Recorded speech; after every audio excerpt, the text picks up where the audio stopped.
Okay, every parent out there knows this struggle, right? You buy all the gadgets, the fancy toys, those special teethers. But what if I told you that one of the absolute best tools for your baby's development has been hiding in your kitchen this whole time? Now, seriously, just think about it for a second. You're desperately looking for anything to soothe those sore gums. And hey, maybe even get your little one to try some new foods. What if the answer isn't in the baby aisle, but in the meat department? Sounds crazy, right? Well, let's dive into a surprisingly simple, kinda old-school solution. All right, let's talk about that 6-month mark. It's such an exciting time, a huge milestone. But oh man, it also brings this double whammy of a challenge for parents. You've got teething starting, and you're trying to introduce new foods. It can really test the patience of, well, just about anyone. So first up, the teething. Ugh, the teething. You know what I'm talking about. That phase of just endless drool and fussiness, where your baby just needs something firm to bite down on. You find yourself constantly searching for that one magic thing that's going to give them some real relief for their poor, aching gums. And then, at the exact same time, you're starting to introduce solid foods. But a lot of the time, babies can be, a little skeptical. They're not so sure about these new textures and flavors, and sometimes there's this real fear, this barrier between them and their food. It can honestly feel like a total battle just to get them to try one new thing. So yeah, you've got these two huge challenges happening all at once. But what if? What if there was one single, super simple item that could help with both? Well, it's time to meet the unlikely hero of our story. Yep, it's a chicken thigh bone. You know, the one that's left over from a drumstick? I know, it sounds super weird, maybe even a little bit shocking, but just stick with me here because this is a total game changer. And this is the key thing to get. We're not talking about just some random chew toy here. This is a purposeful tool. When you prepare it the right way, this bone becomes the perfect little helper for your baby, right around the time they're starting solids, after that 6-month mark. So, what exactly makes it more than just something to chew on? Well, it turns out this simple little bone has a whole bunch of surprising benefits that really help with development in a few super important areas.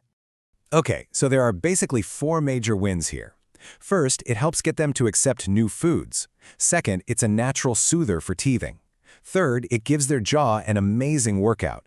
And this is the one that might surprise you. It even helps set them up for clearer speech later on.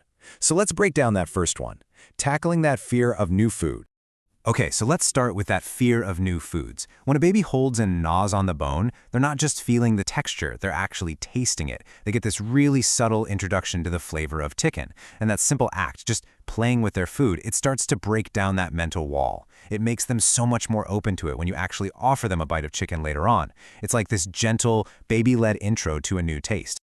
But it's not just about the taste. The physical act of biting and chewing on this really firm surface, it's an incredible workout. Seriously, it's like a tiny gym for their jaw muscles. They're actively strengthening all those super important muscles they're going to need for chewing tougher foods later. Everything from meat to bread.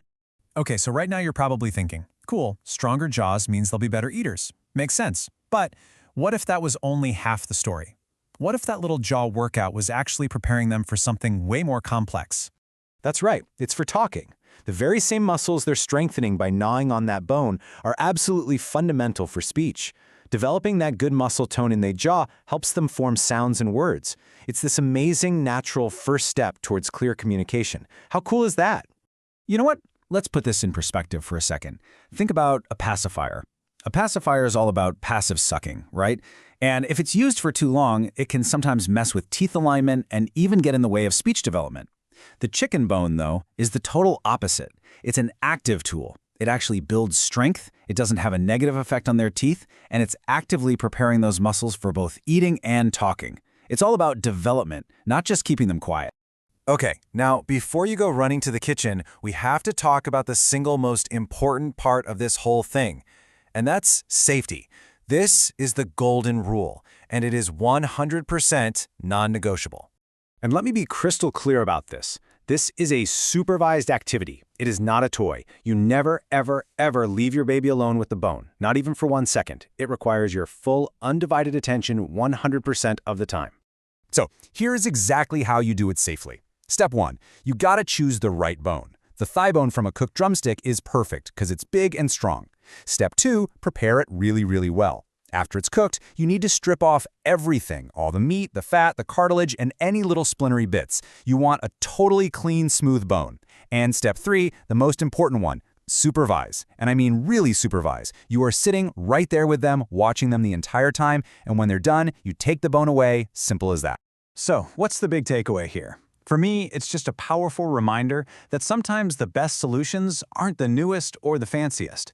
They're the ones that are incredibly simple, the ones that have been around for generations.